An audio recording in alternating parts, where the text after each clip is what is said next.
Olá, sejam todos e todas bem-vindos nesse espaço, nesse canal que a gente está aqui falando de sala de aula afetiva, um espaço onde eu ajudo professores a entender mais sobre o comportamento infanto-juvenil, conseguindo assim melhor lidar com a disciplina de sua sala de aula, chegando mesmo a acabar com essa indisciplina.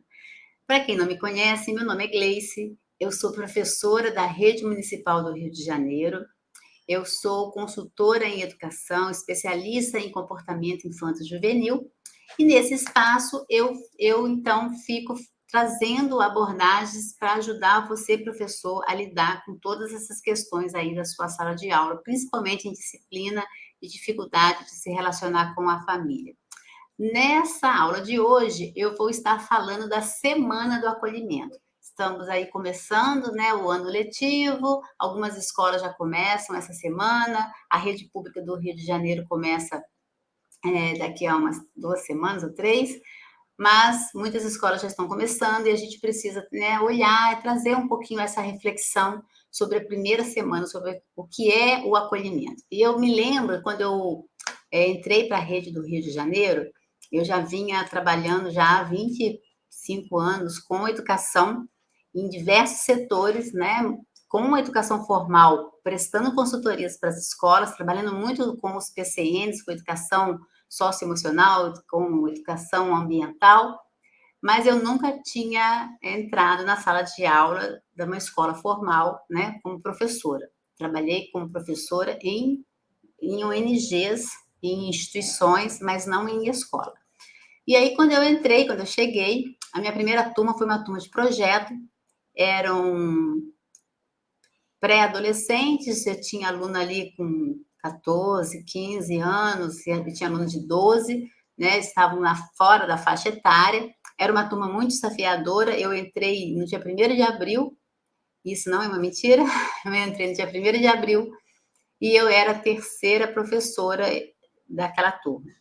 Então, e era uma turma que já vinha apresentando muita dificuldade na escola. E eu lembro quando eu cheguei na sala dos professores, as pessoas, os professores não me acolheram com muita afetividade, as pessoas riam quando falavam que eu estava entrando, porque a gente estávamos chegando ali, as pessoas do concurso, né? Nós passamos, as pessoas que passaram nas primeiras colocações, né, estavam sendo contratadas, então estava chegando pessoas novas, chegamos 2 professoras nesse dia, e as pessoas meio que riam, falavam assim: "Ah, você pegou o projeto? KKKK, você pegou o projeto? KKKK". E aí, uma professora chegou para mim e falou: "Ó, vou te falar uma coisa, você já chega de cara fechada, chega nada de sorrir, porque se você sorrir para eles, acabou. Eles você tem que tratar ali, ó, a base do chicote". E aí eu ouvi aquilo e quando eu entrei antes da sala dos professores, né, fui recebida pela diretora, que me recebeu muitíssimo bem, a direção dessa escola me acolheu muito, né, e eu consegui fazer um excelente trabalho lá. E eu sempre falo isso, porque eu tinha o apoio da gestão, né, as diretoras daquela escola, a coordenação pedagógica de quando eu cheguei, eram pessoas que realmente me apoiavam, elas sabiam que tinha uma turma difícil, já estava me dando problema, e quando eu cheguei, ela perguntou qual era a minha experiência, e aí eu falei: "Olha, eu trabalhei muito, tenho mais de 25 anos de experiência em projetos sociais, com jovens, adolescentes em situação de extrema vulnerabilidade, institucionalizados, em escola, dando, né, cumprindo um currículo de rede, nunca". Ela falou: "Olha, eu tenho uma turma aqui que é a turma de projeto, então eu acho que vai ser o que você vai gostar". E eu falei: "Realmente, assim, eu me identifico mais com isso". Então, para mim, a turma do projeto não me assustava nem um pouco, porque, pelo contrário, me dava um conforto. Foi muito desafiador, aquela turma era uma turma extremamente complexa, eu já falei dessa turma aqui no canal, mas a gente teve um trabalho fantástico, e foi uma turma que até hoje eu os acompanho pela rede social, eles me seguem na rede social, desenvolveram, foi muito, muito gratificante. E eu entrei na sala de aula, não, né, obviamente ouvindo o conselho da colega, que até teve uma boa intenção, foi uma das poucas que me deu atenção, mas eu cheguei com como eu sempre chego, né? Eu cheguei com escuta ativa, olhar aberto, tentando entender o que estava acontecendo por trás de todo aquele comportamento, que eu sabia claramente que aquele comportamento não era para mim, que aquele comportamento era um pedido de ajuda, era uma forma de falar, não estou sendo visto, né? Eu preciso ser visto. E as coisas, eu entrei dessa outra forma. Mas eu percebo muitos professores, né, no processo de formação, nas consultorias que eu presto, que acha que tem que, na primeira semana, mostrar que ser mais sério, mostrar ser mais rígido, e depois, quando já estiver ali dominando a turma, começar a ser mais flexível. Então, a gente precisa pensar assim, o que é dominar a turma, né? Que é o que muitos professores chegam para mim, chegam para o processo de formação, falando, eu quero dominar a turma, e eu entendo exatamente o que o professor está falando, não estou criticando, não, mas a gente não domina a turma, a gente conquista a turma, né? A gente se conecta com essa turma. E aí, esse dominar, que vem muito da coisa do autoritarismo, né? Passa a ser uma relação de respeito, passa a ser uma relação de cumplicidade, né? A ponto de você entrar na sua sala de aula, quando eles estão tendo um comportamento bem, né, fazendo uma auê na sala, na turma de um outro professor, e quando você entra, eles na hora sentam e se acalmam e ficam quietos, porque eles sabem que aquele comportamento é um comportamento que vai desagradar você, e eles sabem que eles não querem te desagradar, porque eles têm carinho por você, eles têm respeito por você. Então, quando eu falo de sala de aula afetiva, né, que é o nome desse canal, eu estou falando disso, assim, dos professores estarem ali conectados com essas crianças, estarem ali criando essa relação. Então, a gente vai falar aqui, né, da sala de aula dessa primeira semana. Eu vou compartilhar com vocês a tela aqui do computador e eu vou estar falando um pouco sobre como é que eu estruturo, como é que eu passo isso para os meus alunos no processo de formação, para que essa primeira semana a criança se sinta vista, a criança se sinta pertencente. Então, o que a gente quer? Qual é o nosso objetivo da primeira semana de aula? Acolher a criança. E o que é acolher? Né? Quando é que você se sente acolhido? Quando você vai visitar alguém, como é que essa pessoa te acolhe? Né? Se você chega numa sala de uma pessoa que você nunca viu, que você está indo lá pela primeira vez, e essa pessoa te recebe de cara fechada, essa pessoa te recebe mal, essa pessoa é carrancuda, não dá um sorriso, não te dá um aconchego, você vai se sentir bem ali, né? Como é que você vai querer voltar? Como é que você vai se sentir? Então, não é, sabe, a primeira semana é uma semana para a criança se sentir, para você criar e estabelecer a sua relação com a criança. Isso não significa que vai ser uma semana onde que a criança vai poder fazer tudo e que você não vai poder, de repente, se posicionar, porque é uma semana só que a criança está ali feliz, alegre. Não é isso. Quando eu falo, eu vejo muitas vezes as pessoas colocando isso na rede social, as pessoas acham que ser afetivo é ser permissivo. Não é isso, tá? Quando a gente está falando de ser permissivo, a gente está falando de deixar a criança fazer tudo, de não ter limites, né? É o contrário de ser autoritário. E quando você está falando em ser afetivo, quando você usa a abordagem da disciplina positiva, que é a abordagem que eu trago nesse canal, junto com, né, com outras abordagens, eu estou falando de você chegar nesse meio termo, de você não ser permissivo, mas também você não ser autoritário, de você ser firme, mas ser firme de forma gentil, né? Construir com a criança todo o processo da sua sala, eles serem protagonistas dessa sala de aula, eles se sentirem pertencentes nas decisões que você toma nessa sala de aula. Então, a primeira semana eu trago abordagens, eu trago dinâmicas que vão gerar isso nos meus alunos.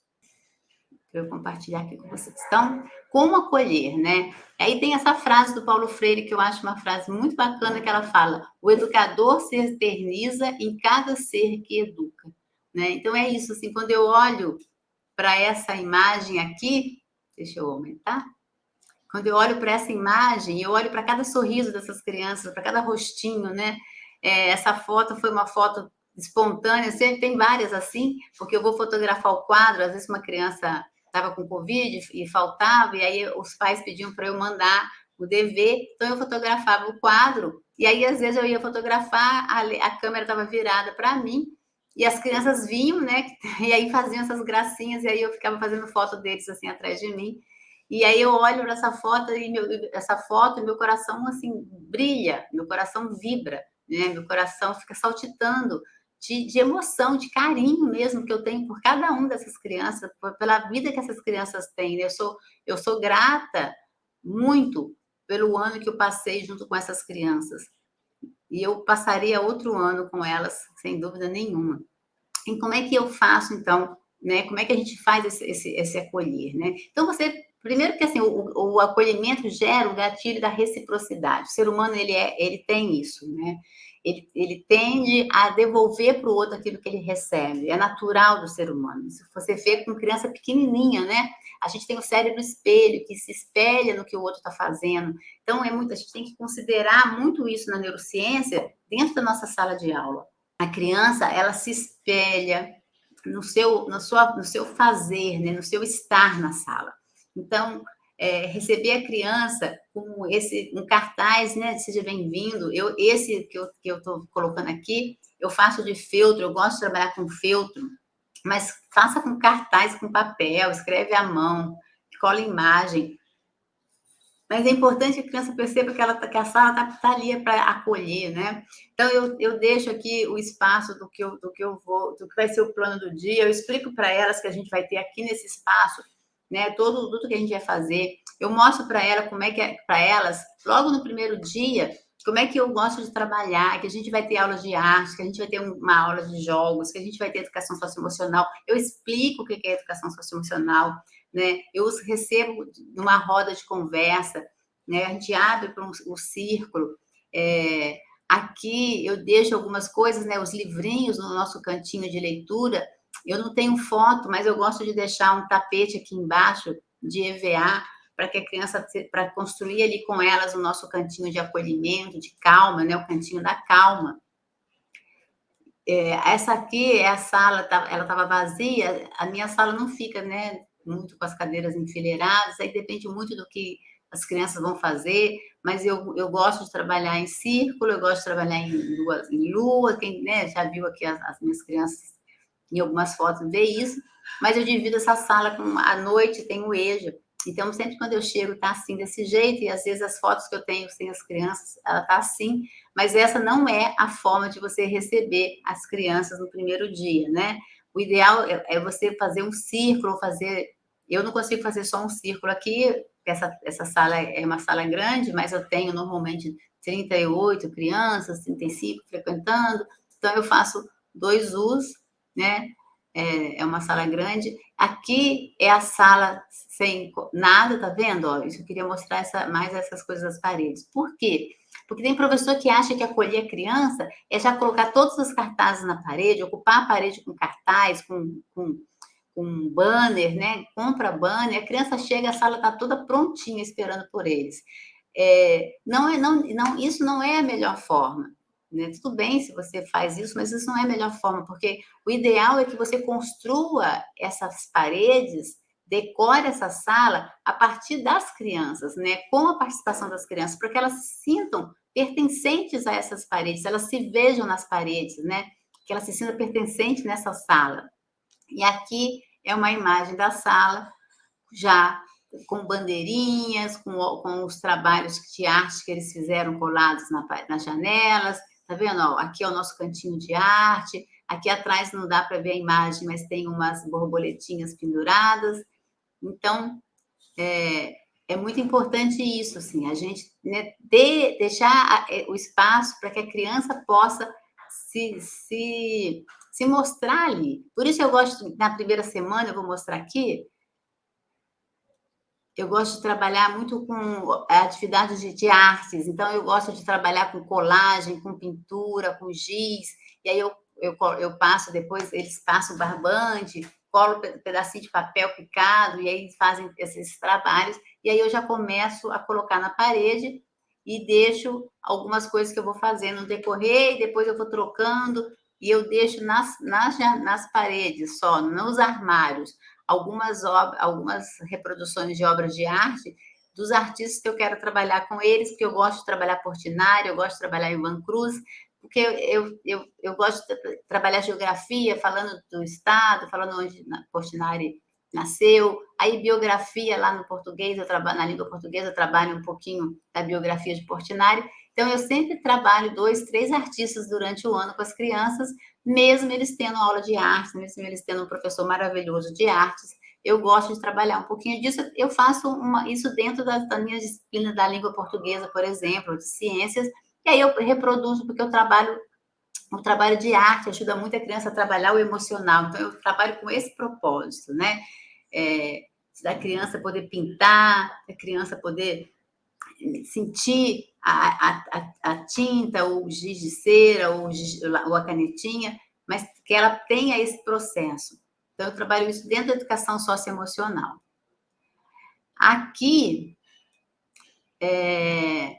o acolhimento aos pais, né? Porque a gente tem aí a semana a reunião com os pais, então estabelecer essa conexão. Então eu recebi esse ano que passou, 2022, os pais com essa lâmpada que eu peguei na internet, imprimi no papel amarelo, pintei o coraçãozinho de vermelho, colei no bis, e está falando família e escola juntos, iluminando o conhecimento.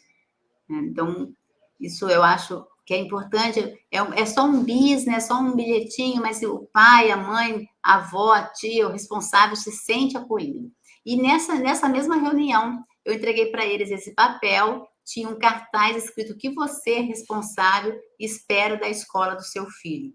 E aí eles colocaram aqui o que eles esperam da escola, e aí está escrito aqui: eu quero para a escola educação, respeito, amor entre as pessoas, que meu filho aprenda a ler, eu quero que ele seja respeitado. Então, é muito, muito, muito forte o respeito. O respeito aparece na fala das mães, o respeito aparece na fala das crianças.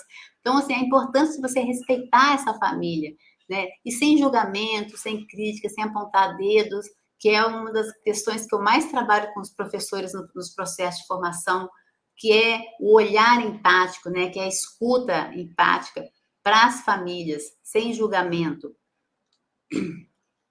E aí eu faço a mesma coisa com as crianças, né? Eu pergunto também o que você, criança, espera para a escola no ano de 2022, e eles preencheram, escreveram, né? E teve criança que não estava ainda alfabetizada, desenhou, e eles colocaram lá. Então, eles foram ouvidos, eles foram levados a uma reflexão, né? E com as famílias também, assim, com a família, deixa eu só ler aqui, ela colocou: eu quero que todas as crianças sejam diferentes, né? Eu quero aprender a ler. E aí, por que isso é importante, gente? Porque a família, ela começa a refletir, começa a ver que aquele espaço ali é um espaço que ela é bem-vinda, né? E que é importante a presença dela. Eu falo muito isso com eles, eu falo na primeira reunião: olha, responsáveis, pai, mãe, eu estou aqui a serviço de vocês. E, gente, nós estamos a serviço deles, a gente está ali para educar o filho deles, para fazer o melhor que a gente pode fazer pelos filhos, pelas crianças. Então, eu falo para eles: eu estou aqui a serviço de vocês, eu estou aqui colocando toda a minha formação, meu conhecimento, tudo que eu estudei, que eu vivenciei em práticas, em outros espaços, colocando à disposição do filho de vocês, para que eles avancem, para que eles aprendam.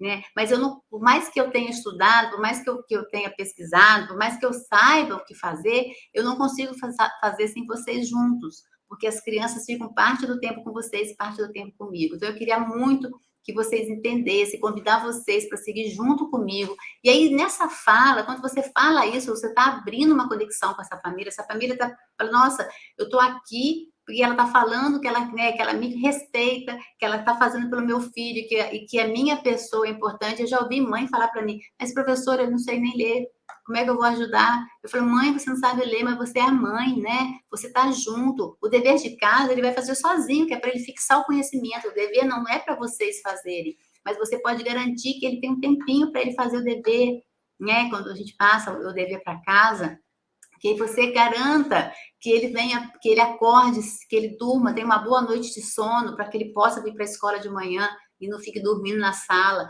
Então, eu vou conversando isso e os pais vão percebendo que é importante essas questões todas, né?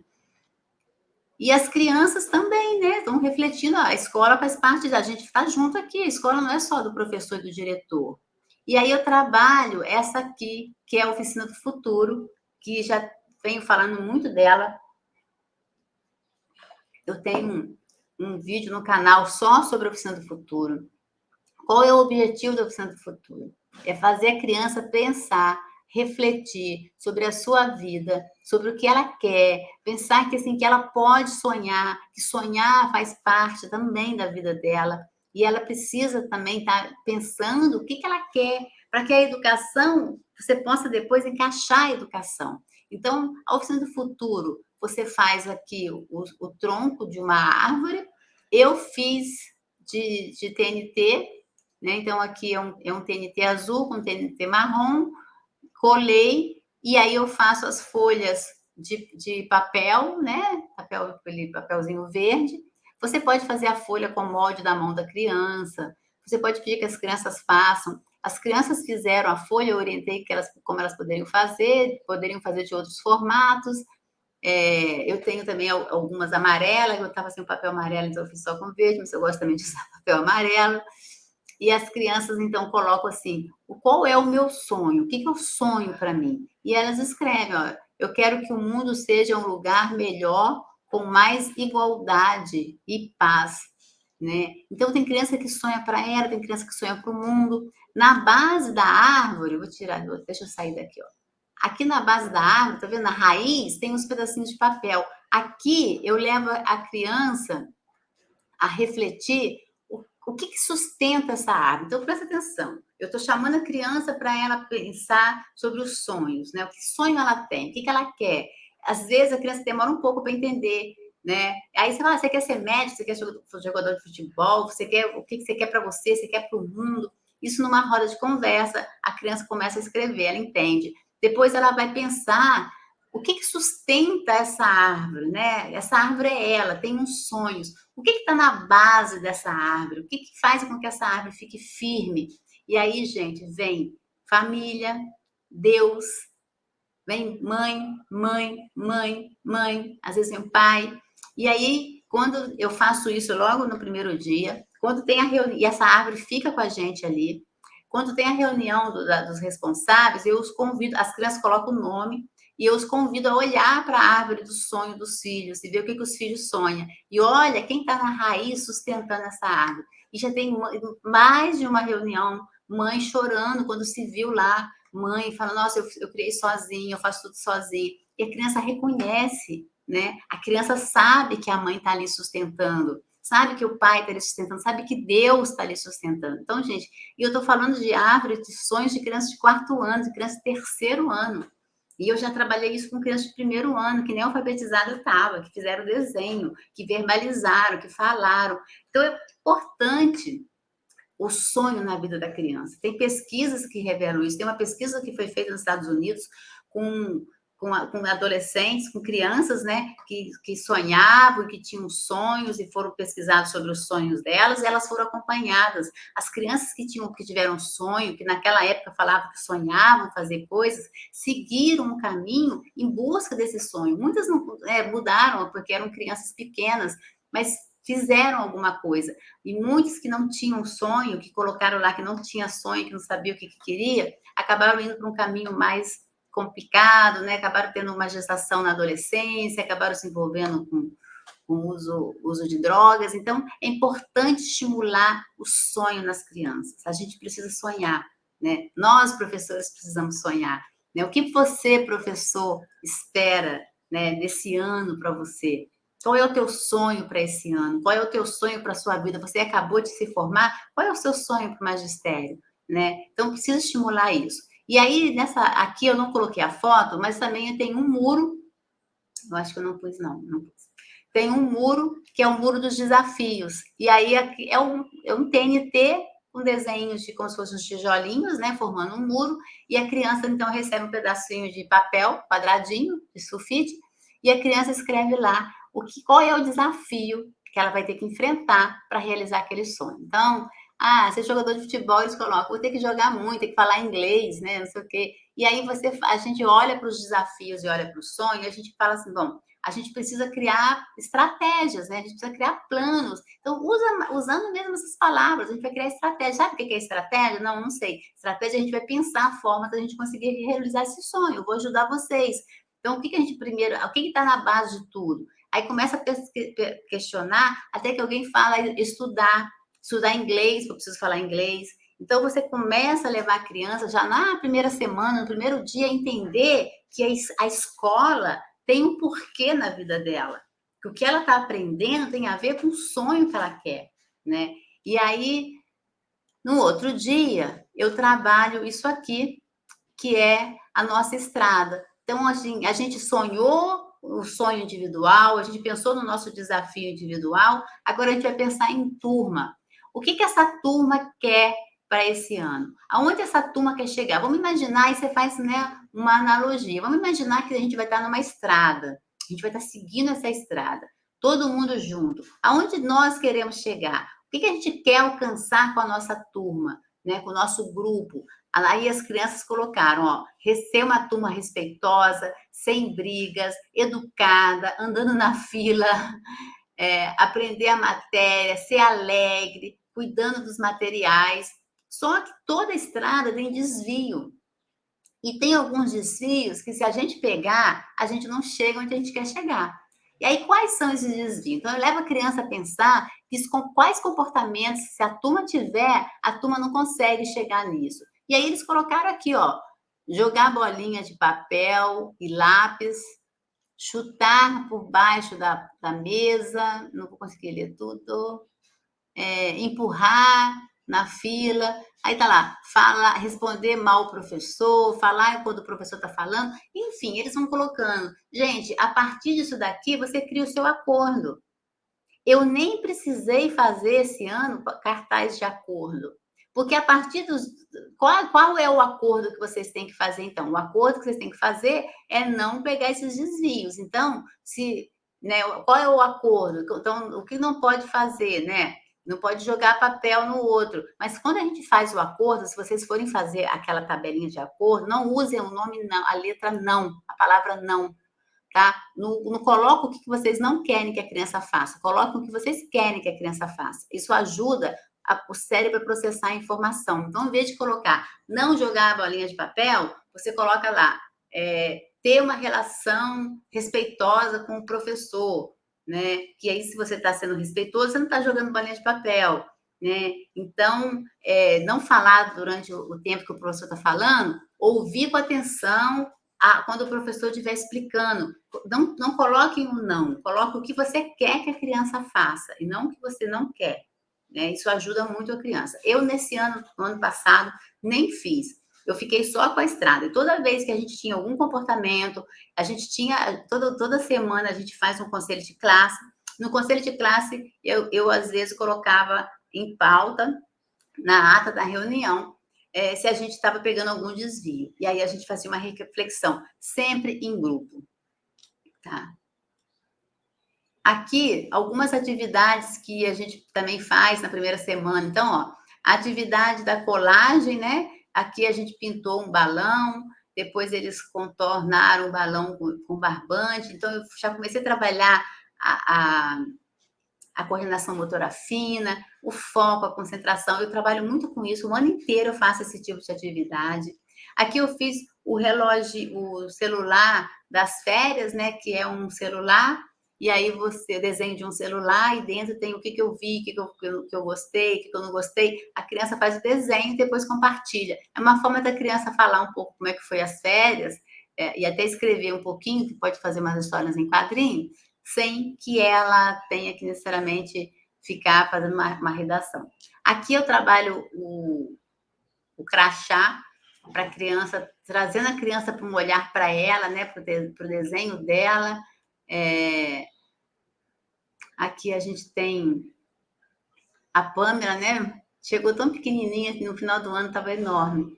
Fez aqui o desenho, né? O cabelo. Então, você trabalha a representatividade, como a criança se vê, e aí ela coloca o nome, e esse crachá a gente usa durante a primeira semana para a gente se conhecer. Eu faço uma foto de cada criança, levo para casa e memorizo o nome, gente, porque eu fico com muita dificuldade de memorizar nome. E uma coisa que é muito importante é a gente já saber o nome das crianças. Então, quando você chama a criança pelo nome, você já cria uma conexão, você já estabelece uma relação, não fica ô menino, ô menina, não, para, não sei o quê, você já chama a criança pelo nome. Então, quem é professor regente, que vai ficar com a criança direto, é muito importante memorizar logo esses nomes. Eu tenho dificuldade de memorizar o nome, eu sou muito visual, então eu preciso olhar para a imagem, olhar para o nome. Então eu faço esse crachá, tiro essa foto, fico no celular dando uma olhada, rapidinho eu memorizo o nome. E jogos, né? Aí a gente faz jogos, a gente faz filmes, a gente passa filme. Então é uma semana alegre, uma semana para a gente se conhecer, né? Aí aqui, ó, eu conto história, faço uma contação de história. Aqui estava escrito sumiu, a primeira impressão é a que fica. Então é importante que fique uma boa impressão. Então eu uso contação de história, tá vendo? Olha, eles estão em círculo. Eu faço leitura de alguns livros. Isso aqui é o pote da calma. Você faz para trabalhar a criança. Se a criança pequena está chorando, se a criança pequena está muito ansiosa, você pode confeccionar esse pote da calma com a própria criança. Isso aí vai purpurina, vai detergente, óleo, pode ser óleo Johnson, algum óleo assim natural. E aí você coloca aqui as purpurinas, coloca uns objetos brilhantes e a criança... Você pode colocar cola brilhante também. E aí a criança mexe e fica olhando com isso. Isso ajuda muito a criança a se acalmar. Chama pote da calma. A internet está cheia de exemplos. A internet está cheia de receitas para você fazer o pote da calma. E aqui, para a gente finalizar, a amorosidade é a base de todas as semanas que virão, então não é só na primeira. E aí é muito legal trabalhar com essas imagens de você cumprimentar, né? Então você põe as imagens também, você pega na internet, coloca a imagem na parede, na entrada da sala, a criança escolhe a forma de você cumprimentar e você vai lá e cumprimenta a criança. Então, eu trouxe aqui, isso aqui é muito legal, viu, gente? Eu trouxe aqui um pouco do que você pode fazer nessa primeira semana, mas aí você pode passar filmes. Então, tem filmes como... você pode passar Extraordinário, você pode passar Divertidamente, você pode passar Luca, que fala sobre amizade, né? Amizade de duas crianças. Você pode passar Toy Story, qualquer um deles que está falando da relação de amizade entre o boneco, né? O brinquedo e a criança. Então, filmes que falam sobre amizade. Esses filmes ajudam muito a criança a passar por esse momento, a perceber essa importância na primeira semana de aula. Para os adolescentes, né? Então, e aí professor do segundo segmento de ensino médio tem só um tempo de aula. Roda de conversa, gente.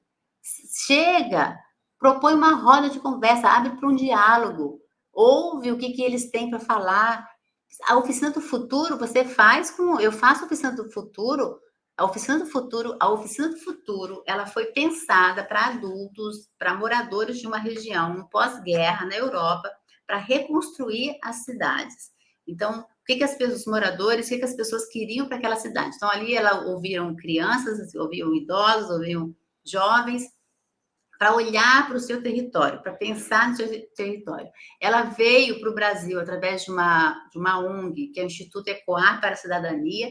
Na Rio 92, ela foi usada como um símbolo, né, do pensar um novo planeta, sonhar um planeta diferente. Então, ficou uma árvore enorme lá no aterro do Flamengo, e as pessoas escreviam e penduravam na árvore o seu sonho. Era amarrado, pendurado na árvore. Depois disso, eu trabalhei no Instituto Ecoar, foi com eles que eu aprendi sobre essa metodologia e sempre usei. Trabalhei muito com gestão de território, trabalhei muito para empresas grandes com gestão de território, então trabalhando com as escolas, trabalhando com a comunidade, eu sempre usei a Oficina do Futuro, com pessoas de todas as idades, pequenininho sem saber escrever, adolescente.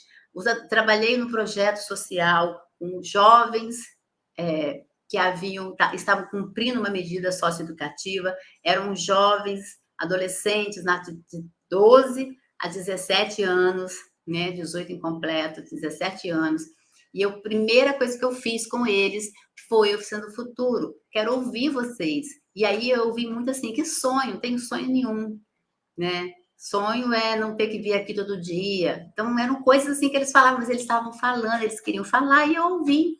Era o que eles queriam. Depois, eles foram vendo que podiam melhorar, que as coisas foram mudando, né? Então, ouçam o que os adolescentes têm para falar. Se você tem um tempo de aula, professor de história, geografia, matemática, não importa, faz uma roda de conversa, propõe a oficina do futuro com eles, né? Você faz isso com papel, com desenho em papel.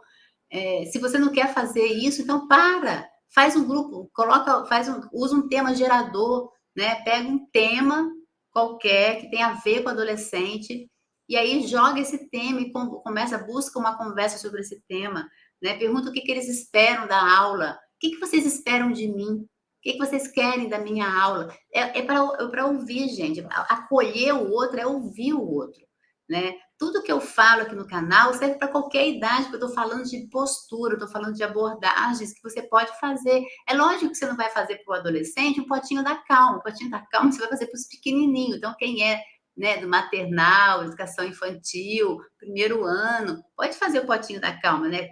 Embalagens de plástico, né? Garrafinha de água.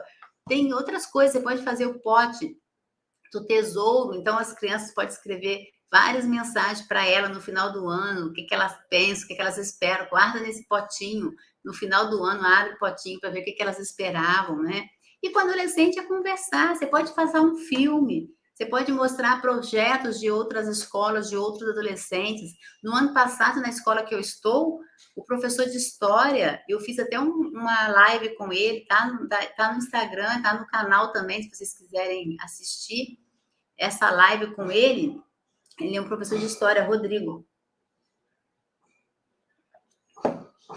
Ele fez um podcast com os alunos de 8º e 9º ano, alunos que estavam dando trabalho, alunos que o professor não conseguia dar aula. Ele propôs isso, uma turma pequena aceitou, se empenhou mais. Depois que eles começaram a ver as gravações, o podcast indo para o ar, todo mundo foi se envolvendo. Toda a turma se envolveu? Eu acredito que não, provavelmente não, mas boa parte se envolveu, mas é possível fazer coisas assim. Então, nesse primeiro dia de aula, proponha para eles, pare para ouvir, né? Veja o que a sua matéria pode ajudá-los. Você tem um currículo para cumprir, mas você pode trazer esse currículo para a realidade deles, pode adaptar para o que eles estão vivendo. Então, tudo é possível fazer quando você está aberto para isso. E o que os estudantes precisam é ser ouvidos, é entender que faz parte daquilo, que a escola não é o professor diante de um pote vazio colocando conteúdo, não é mais isso, né?